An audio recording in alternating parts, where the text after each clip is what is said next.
The barrier to entry is nearly gone with online business. So, and at the end of the day, if it's you reaching like-minded people and you are making an offer to those like-minded people, you'll make some sales. You're listening to the Traffic Handler Podcast. We're about getting new customers, making more sales, and growing your e-commerce retail business. I'm your host, Amy Biddle. Today's episode is called 5 Things to Do to Promote Your Online Store Right Now. It was inspired because my partner and I just got back from a trip. We were on a weekend away. One of our stops included a tour of a local alpaca farm, Laurel Run Alpacas in Hawthorne, Florida. We met the owner, Kristin Schoenberger, who was amazing to talk to, and just we had a lot of fun. We got to meet the alpacas in the herd. We took a tour of the farm, and Kristin manages her small herd and takes care of all of the shearing and fiber production from her farm. She has a couple of vendors that help out with that, but for the most part, it's a tiny operation, and the fibers are beautiful. I don't do fiber arts, my partner does, but if you're crafty and you're into fiber arts, check out Laurel Run Alpacas. Kristin's fiber sales, I'll have her website in the show notes. But after the tour, and this is where the podcast comes in, Chris and I were talking about business and how to do promotion after the tour. We were just standing around, it's Florida, we were getting eaten by bugs. And I was thinking about all the small business owners who could have benefited from listening to our conversation. Now, one thing I know, I've learned this over time, it's weird, people tell me, to meet a complete stranger and then have them give you a brain dump on business promotion ideas. So I've been told that when I get excited, I speak in run-on sentences. I have a trance-like affect. Sometimes I start to drool. So, I'll try and do better on this episode. But that's what this episode is about. And these 5 things that I outlined are something that any small business owner can do to start, doing what this whole podcast is about: get new customers, make more sales. And, to have a successful business, you have to be concerned with the 2 things that I talk about all the time: lists and offers. When you have a good list and you have a good offer, you're going to do just fine. So here are some things that most business owners can do right now to move the needle. So first, everybody knows about social media, right? Facebook, Instagram, TikTok, all the places that you might be posting. Pinterest, that's another one, another good one. Basically, social media is useful because there are piles and piles of people there. But of course, reaching them is another issue. So how do you manage your posts so that they make sense?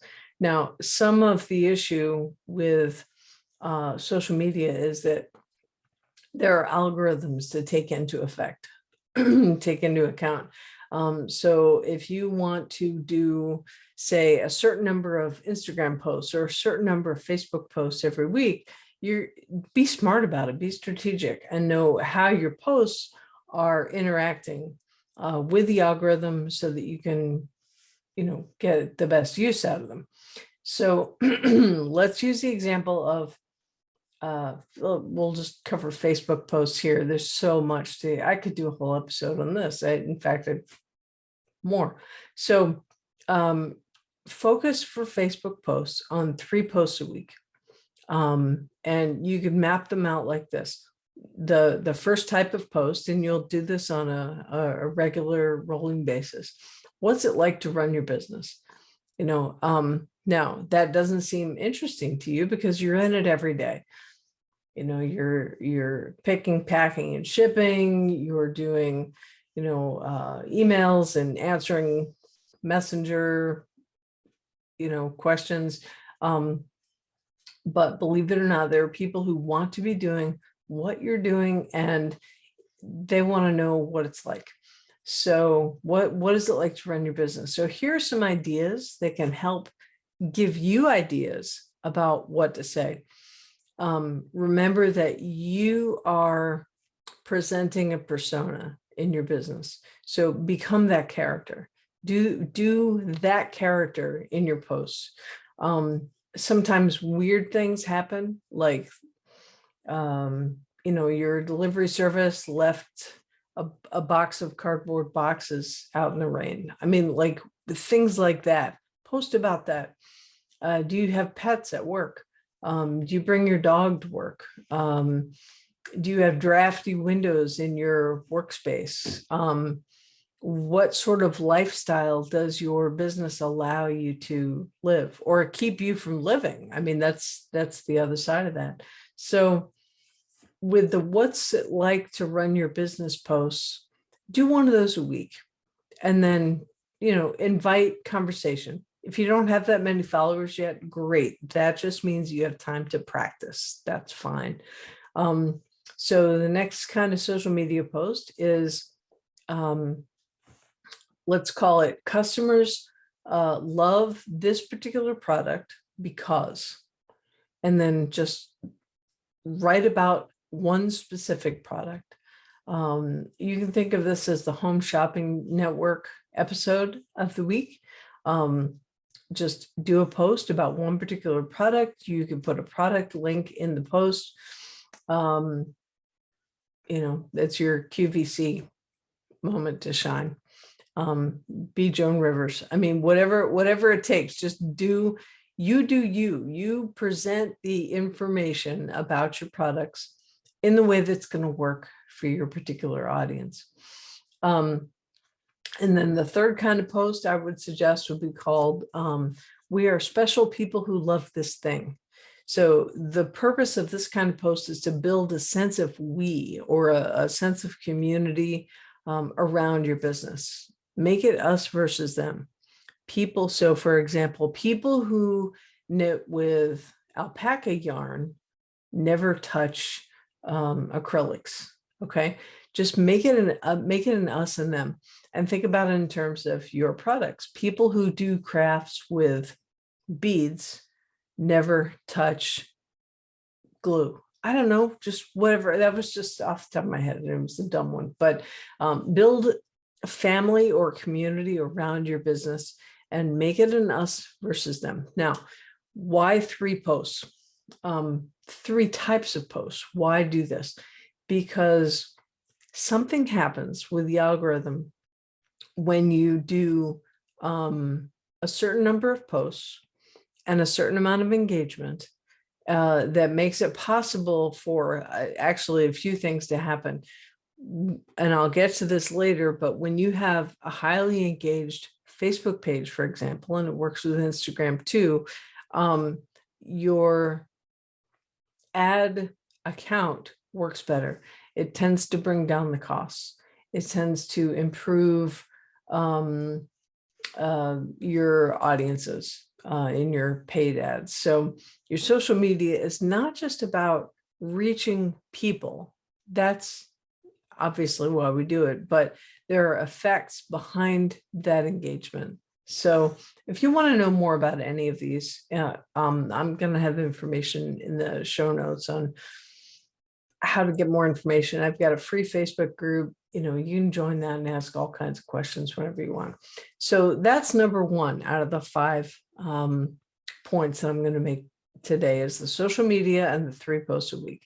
And the last thing I'm going to say about this is, do not make your Facebook page one post after another pushing product. Don't do that. People aren't interested in that. They want to know who you are. They want to scritch alpaca noses. They want to, find out about your products, know who you are. This is a very warm environment. Social media is not a shopping environment.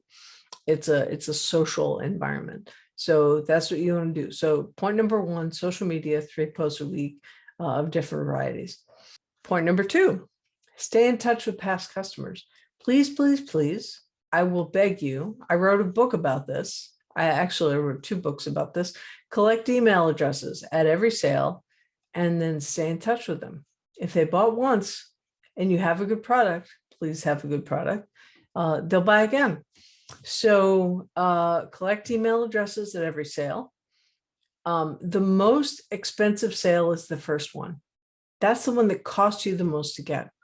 So whether it's because of paid ads or the time that you took to get that new customer and meet them and let them fall in love with you, that's expensive. But future sales, those are a lot easier to get because you've already started the relationship. If it's a lead, they already know who you are. They're warmed up. If they're a past customer, then fantastic. They bought, they love your product already, assuming, of course, and I am, that you're selling a good product. It's more important to stay in touch with your past customers because it costs so much to get them. Getting a new customer costs 5 to 25 times more than servicing a repeat customer. There are a lot of businesses who intentionally will spend more to make the first sale than they actually make in the sale. You can lose money on a first sale because you know in the future you're going to have a lifetime value of a customer that says, okay, we can spend $5, $50, $150 because we know that the lifetime value of that customer will be that much more. We'll make it up on the repeat sales, not make it up in volume. That's a different thing, but you really have to know your profit margins and your lifetime value numbers to make this work. But yeah, the cost to get a new customer is ridiculous. And actually, it's getting harder and harder the more businesses there are, especially in the online space. Go back and listen to episode number 2 of the podcast, put a stamp on that with Doberman Dan. We talked about print. There's brilliant things that you can do with print marketing. So that's point number 2.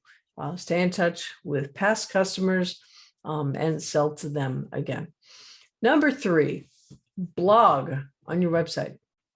Blogging is brilliant because the words that you put on the website are like little tiny magnets to Google and the other search engines, and they'll read all the words, and sometimes they will send you people regular updates to your site with words.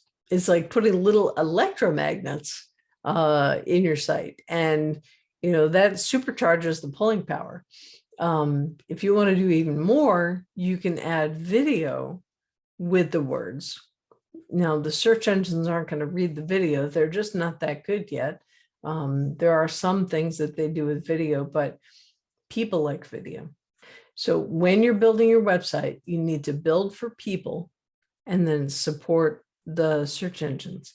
All the little words, the frequency of updates, the content that you have in the words, the video that you have to support the words on the page, that's all for people. But the search engines see the repeat activity, the updates, and they say, oh, there's something going on here. Let's go grab that and index it and send people. So it's important to blog because the search engines are going to see that there's activity, that there's updated activity, and that there's keyword rich activity going on your website. So when you do that, the search engines can support you with search traffic and what they will describe in analytics as direct traffic. And direct just means we don't exactly know how they found you, but they went. So those two things are supported. So let me take a break here for a second because today's episode is sponsored by Schema app for Shopify. Connect with customers at the beginning of their buying journey. Adding structured data to your Shopify store helps search engines better understand your website. This increases the chance of customers finding and purchasing products and services like yours. Get started today at schemaapp.com. That's schemaapp.com. Okay, so I think we're on point number 4. Be an expert in your niche. Now, of course, you are an expert in your niche. Otherwise, you wouldn't be able to run a business about it. But you need to be able to let people know. For example, I do a podcast. I used to write newspaper articles. I mean, there are all kinds of things that you can do to get the word out there. And at first it's going to be like whispering at the edge of the Grand Canyon. No one's going to hear you. It's going to be frustrating. You're going to be like, oh my gosh, why am I doing this? But just do it anyway. So here's some ideas about how to promote yourself as an expert in your niche. You can be a speaker. If there are organizations or places that you can go, or gatherings of like-minded people, you can go and be a speaker. And there are various ways of doing that. The how to do these things is going to be beyond the scope of this episode. But if you go speak about what you love, so Kristin, for example, who I'm thinking about in this podcast episode, she would go speak to groups of crafters or people who do fiber arts, or, whatever, and they are all over the place. More and more, I'm so impressed with crafting businesses and how people do this stuff. I mean, it's just, I don't even think that way. So that's one thing. Go find out where your people gather and go speak to them or with them. So another one is to be a guest on podcasts. There are more podcasts now than there have ever been, and there are going to be even more yet. So go find some podcasts, offer your expertise as a guest, and, get interviewed and get out there. And then once that podcast is published and thrown out to the wild, go put that out as content that helps establish your authority. Another one is a YouTube channel. You can do your own videos, and then embed tags, share links, get yourself out there. In case you didn't know, YouTube is owned by Google. So Google, massive search engine, YouTube, also massive search engine, where people go all the time to learn how to do things. So if you have any type of business, I got to tell you, any type of business, you should have a YouTube channel. And if you're teaching people why to use your stuff, even if it's clothing, why would people wear the clothing that you sell? What does it give them? Because I promise you aren't just selling shirts. You aren't just selling shoes. You are selling status, or a feeling of being a certain type of person, or a sense of being on vacation every time you put on your shoes, or whatever it is. You're not just selling shirts. You are selling whatever it is that how people feel when they use your products. So that's what your YouTube channel helps convey. And over time, then you can make that an income revenue stream in the business, because YouTube, has ads built in, and eventually that turns into an income stream. What's another one? So you could write for other sites or magazines. People call that guest blogging. So you can be a blogger on other people's websites. So yes, you want to blog on your site. That does one thing.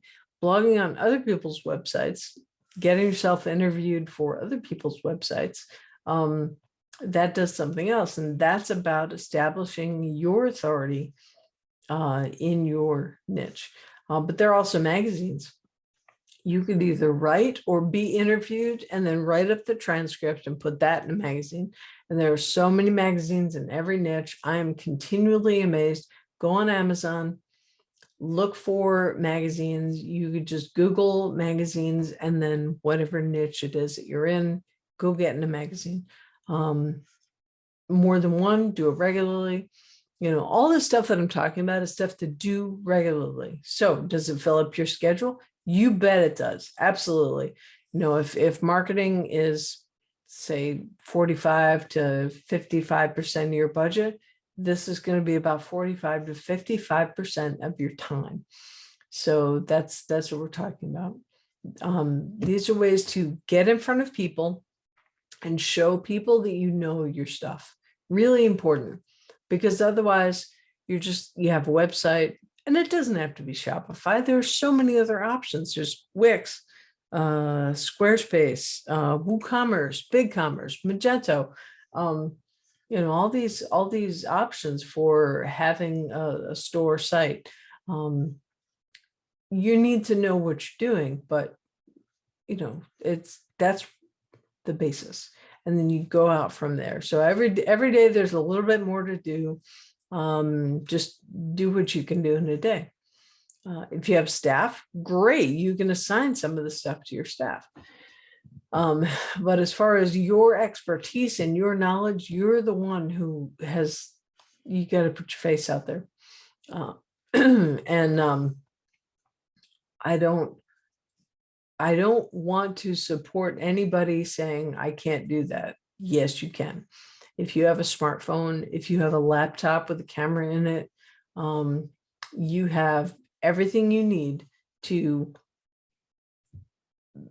you have the technology. You've got everything you need to be able to, type your story and get it out there, or do videos. The barrier to entry is nearly gone with online business. So, and at the end of the day, if it's you reaching like-minded people and you are making an offer to those like-minded people, you'll make some sales. And then from there, you can figure out how to make more. So now let's talk about 1, 2, 3, that was 4. So number 5, paid traffic. There are so many ways to run paid traffic that you can't do them all, nor would you want to, nor should you. Pick 1 or 2. Just pick 1 or 2 and get good at it. One of the ways that I built my business was getting good with Facebook ads and then helping other people. So if you get good with a particular ad platform, then you'll be able to reach all the people you want, because they're everywhere. And they're all over social media ads. They're all over Google ads. So you can do Facebook ads, Instagram ads. Those actually go together because Facebook owns Instagram. And when you're running ads with the professional grade tools that are available in Business Manager, your ads can go on both and some other places, but I'm not going to go down that rabbit hole. You could do paid ads on Google. You could do paid ads on TikTok or Snapchat. Find out where your people are. Pinterest, really all these places. Now, there are some technology pieces to knowing how to do this. I have a free Facebook group. Join it. It's in the show notes description underneath this video, or show notes if you're listening to this as a podcast, where you can just come in and ask questions. People hire me. I mean, this is what I do. So paid traffic is a way to find more people. Do those first 4 things that I talked about here. First, social media. Get good with that. Stay in touch with past customers, primarily using email. We could talk about text messages, which is also called SMS, messaging marketing. Do 1. If you're going to just do 1, do email. But if you're doing email, you can also get into SMS. Number 3, blog on your website, all the reasons that I described. Number 4, be an expert in your niche, either as a speaker or a guest podcast, a podcast guest, your own YouTube channel, something that just puts you out there. And, kind of as a side note, I don't know of anybody who didn't want to be famous as much as I didn't. And you really have to just bite the bullet and do these things. And then number 5, paid traffic. bonus round is to get help in areas that you don't do well naturally. I've mentioned that I have a free Facebook group. It has 3 years of content where people were paying me a lot of money to be there and to ask questions. And then when I moved the paid group off of Facebook, I then opened up that group so that 3 years of history is in there with people who paid a lot of money to be there. And there's history, there's videos, there's checklists and tip sheets and all kinds of things. So you don't have to make stuff up. And then I'm there to answer questions. There is techie stuff that you need to get done when you have an online business. So there's Schema. And I mentioned our sponsor, Schema app. That is a way of inviting search engines to be able to read your website. And so that's a particular kind of technology. Search engine optimization, that's another method of using technology to find you. Installing proper tracking into your website. I recently started offering a first-party tracking tool that enables you to own all kinds of history about the traffic flowing you through your website and makes it possible for you to really improve what's called retargeting of your website visitors. So I hope that if you just take one item or one piece of one item out of this podcast, granted, it's a recording, come back and listen some more, take notes, join the group, ask me questions. I'm excited about e-commerce, in case I hope that comes across, because that's pretty much all I do, is help e-commerce business owners. So that's the episode for today. I was super excited to put these notes together. There's so much to talk about with each one, like just going into the pieces and chasing each piece down. So, but I just wanted to share some high level thoughts with you about, if you're running a small business and it's not going well, you have access to all of the billions of people who are online, just like everybody else. And the people who are there, whatever demographic or psychographic they're in, if they are really interested in what you're doing, give them the opportunity to get to know you and to buy from you. The world that we live in now is everybody has a phone, within reason. Obviously, all 8 billion people on the planet don't have a phone, but you don't want to sell to all 8 billion people. You want your tiny slice of the pie, and then you want to own that tiny slice of the pie. That's all it takes. So I'm going to wrap this up for today and close us out. And you've been listening to the Traffic Handler Podcast. We're about getting new customers, making more sales, and building your e-commerce retail business. I'm your host, Amy Biddle. Get more at amybiddle.me. And until next time, go sell more stuff.